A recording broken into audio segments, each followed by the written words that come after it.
विधानसभा चुनाव 2027 की तैयारियों के बीच बसपा प्रमुख मायावती ने एक बार फिर से ब्राह्मण कार्ड खेला है। उन्होंने कहा कि पार्टी ने आगामी चुनावों को ध्यान में रखते हुए ब्राह्मण समाज को उम्मीदवार बनाना शुरू कर दिया है, जिससे विरोधी दलों खासकर समाजवादी पार्टी में बेचैनी बढ़ गई है। मायावती का दावा है कि 2007 की तरह इस बार भी ब्राह्मण समाज का समर्थन बसपा को मिल सकता है और पार्टी पूर्ण बहुमत की सरकार बना सकती है। उन्होंने कहा कि विपक्ष की प्रतिक्रिया इस बात का संकेत है कि बसपा की सामाजिक इंजीनियरिंग की रणनीति फिर से असर दिखा रही है।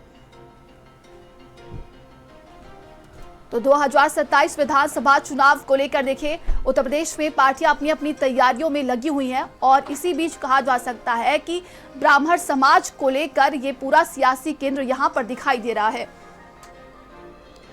तो इसको लेकर देखिए, बसपा सुप्रीमो मायावती ने आज पोस्ट किया है। प्रदेश में आगामी विधानसभा आम चुनाव की तैयारियों के मद्देनजर जब से अपर कास्ट समाज और उससे खासकर ब्राह्मण समाज को उनके बीएसपी में जुड़ने को ध्यान में रखकर पार्टी का उम्मीदवार बनाना शुरू कर दिया है, तभी से सभी विरोधी पार्टियों में व खासकर समाजवादी पार्टी में उनकी नींद उड़ा देने वाली बेचैनी देखने को मिल रही है, जो कि 2007 की तरह ब्राह्मण समाज के योगदान से बीएसपी को पूर्ण बहुमत की सरकार बनाने जैसा ही इस बार के आगामी चुनाव परिणाम के रिपीट होने की संभावना के तहत स्वाभाविक प्रतीत होता है।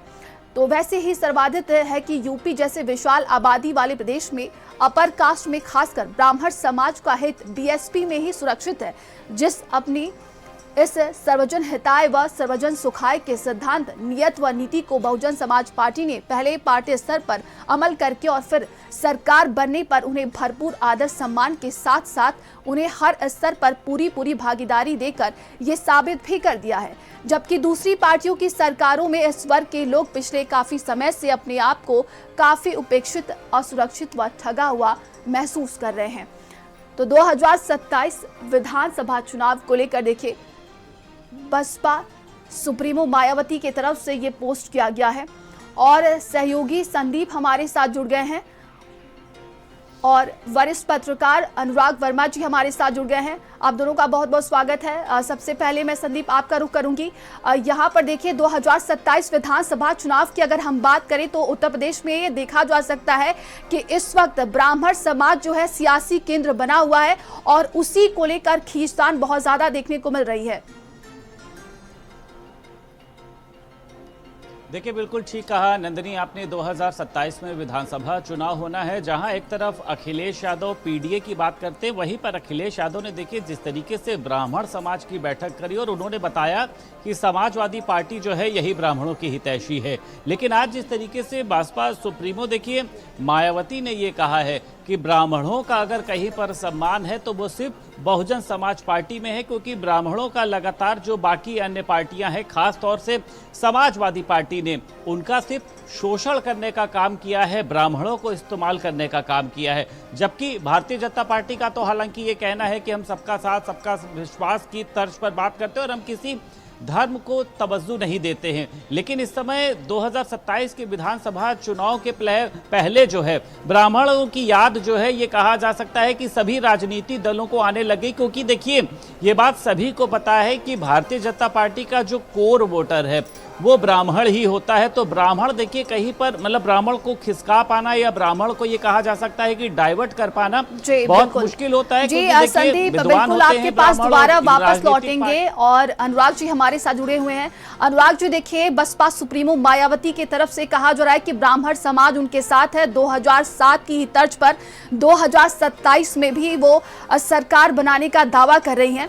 लेकिन 2007 में जो सामाजिक समीकरण था, देखा जा सकता है कि 14 सालों से बीएसपी सत्ता से दूर रही है और अब जिस तरीके का ये दावा किया जा रहा है 2027 को लेकर, कितना सही है और किस तरह के समीकरण बनते हुए दिखाई दे रहे हैं यहाँ पर?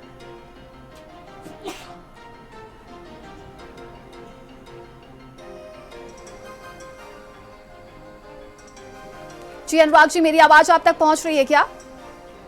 जी, मुझे आवाज आ रही है लेकिन कुछ दिखाई नहीं दे रहा। जी अभी मैं बोलती हूँ ठीक करने के लिए। जी जी मैं मैं इसमें क्या आपका सवाल दोबारा दोहराएंगे जी क्या? देखिए बसपा सुप्रीमो मायावती की तरफ से कहा जा रहा है कि 2007 के ही तर्ज पर 2027 का वो विधानसभा चुनाव लड़ने वाली हैं और जिस तरीके से ब्राह्मण समाज ने उन्हें वोट किया था एकजुट होकर उन्होंने सरकार बनाई थी, तो क्या लगता है कि 2027 में भी वही सामाजिक समीकरण यहाँ पर दिख रहा है क्या? देखिए, अभी नंदिनी जी, अभी जो 20 सालों में दुनिया बहुत बदल चुकी है। देश की राजनीति बहुत बदल चुकी है, प्रदेश की राजनीति बहुत बदल चुकी है। मायावती जी 2007 के मुकाबले 2027 में एकदम हाशिए पे आ चुकी है। तो आज उनके पास अगर वो कोई जो पुरानी फाइलों को निकाल के अगर कुछ पेपर निकाल के कुछ करना चाहते तो उसमें कोई बुराई नहीं है। वो अपने आप को जो रेलिवेंट बने रहने के लिए, उपयोगी बने रहने के लिए उन्होंने ये ब्राह्मण वाला कार्ड निकाला है। देखिए 2007 में इसमें कोई शक नहीं कि ब्राह्मण इनको वोट करते थे, इनके साथ जबरदस्त समर्थन रहा, बड़े ब्राह्मणों के नेता इनके साथ होते थे और वो यूपी की पॉलिटिक्स में रेलिवेंट थी। वो यूपी की पॉलिटिक्स में ब्राह्मण समीकरण बना के एक अच्छा इनका एक वर्चस्व होता था, दबदबा होता था। लेकिन इतने सालों में हुआ क्या है, जो इनका ट्रेडिशनल वोटर था, जो दलित वोटर था, कुछ उसका भी वर्क था, वो भी इनके हाथ से निकल चुका है। तो अब ये जो अपना ट्रेडिशनल वोटर को छोड़ के ये ब्राह्मणों के पीछे जो भाग रही हैं, उसका कितना बड़ा उससे बड़ा तूफान आ जाने वाला, उससे मुझे नहीं समझ आता। देखिए एक चीज और भी स्पष्ट है, इस समय जो उत्तर प्रदेश में जो सवर्ण है वो कुछ मामलों में, कुछ वजहों से बीजेपी से नाराज है। इसको हमें मानना पड़ेगा, जी बिल्कुल पड़ेगा। लेकिन देखिए अब उसमें एक चीज है कि मैं नाराज तो हूं, लेकिन मैं आपसे बात करना बंद कर दूं या आपको वोट देना बंद कर दूं, ये इस लेवल तक मैं नाराज हूं या नहीं हूं, ये भी मुझे समझना पड़ेगा ना। अभी तो मायावती जी ने एक तरह से कार्ड फेंका है। ब्राह्मण अगर नाराज है बीजेपी से तो क्या वो ब्राह्मण बीजेपी को छोड़ देगा? ये अभी हम चुनाव से थोड़ा दूर बैठे हैं, इसलिए इसका आकलन करना मुश्किल है। लेकिन एक बात स्पष्ट है कि क्या नाराजगी इतनी बड़ी चुनाव तक हो जाएगी कि लोग ब्राह्मण बीजेपी को छोड़ के बहुजन समाज पार्टी के पास चले जाएं, जो पुराना समीकरण था। देखिए पुराने समीकरण में चीजें बहुत फर्क थी, आज चीजें बहुत फर्क हो चुकी हैं। आज हिंदू वोटर जो है वो पोलराइज हो चुका है। उस पोलराइजेशन में क्या ब्राह्मण जो एक बड़ा तबका है उत्तर प्रदेश में, क्या वो छोड़ के जाएगा?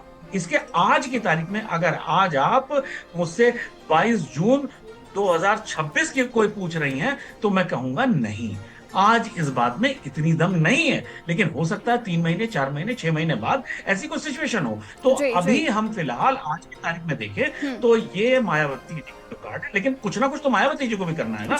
ऐसा तो नहीं हो सकता कि मायावती जी इतनी बड़ी पार्टी चला रही है, राजनीति कर रही हैं, तो वो शांति से बैठ जाएंगे, उन्हें भी कुछ ना कुछ करना है। तो वो जो करने के लिए उन्होंने अपने ट्रेडिशनल जो वोटर्स थे उनको लाने का प्रयास किया। लेकिन इसमें एक चीज उनको और भी आवश्यक है कि ब्राह्मण वोट उनके साथ जो आएगा वो उसका उपयोगिता तब होगी जो उनका ट्रेडिशनल वोट है वो उनके साथ वापस आएगा। बिल्कुल।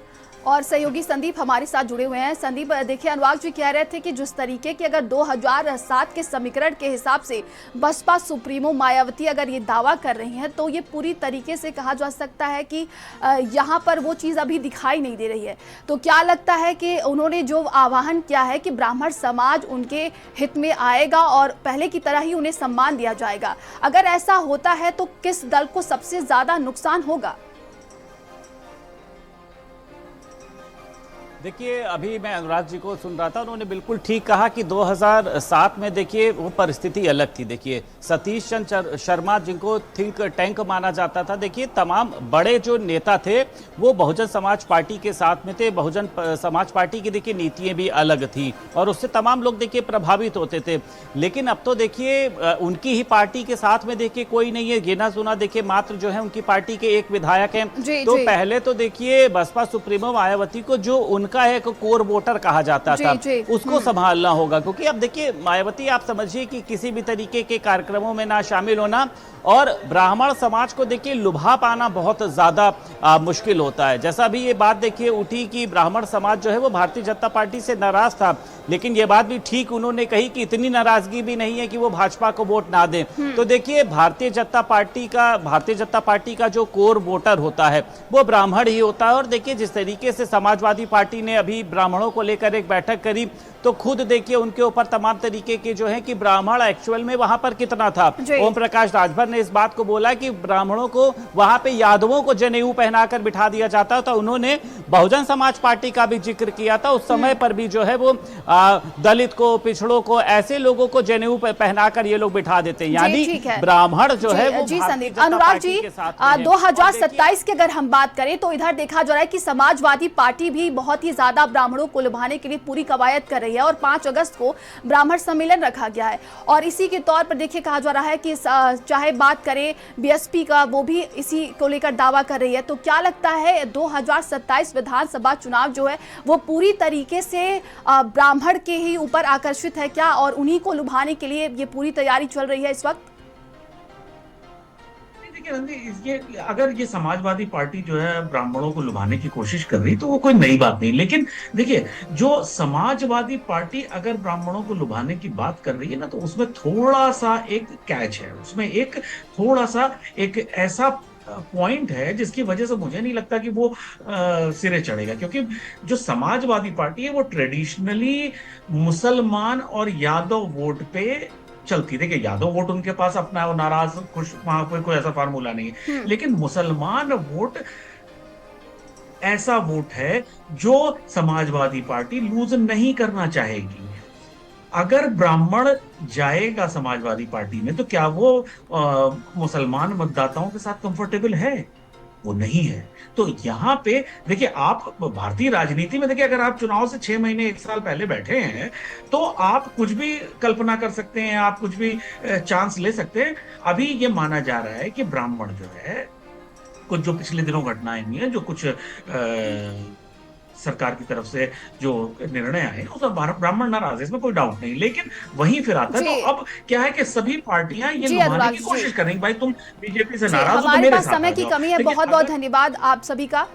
चलिए आगे बढ़ते और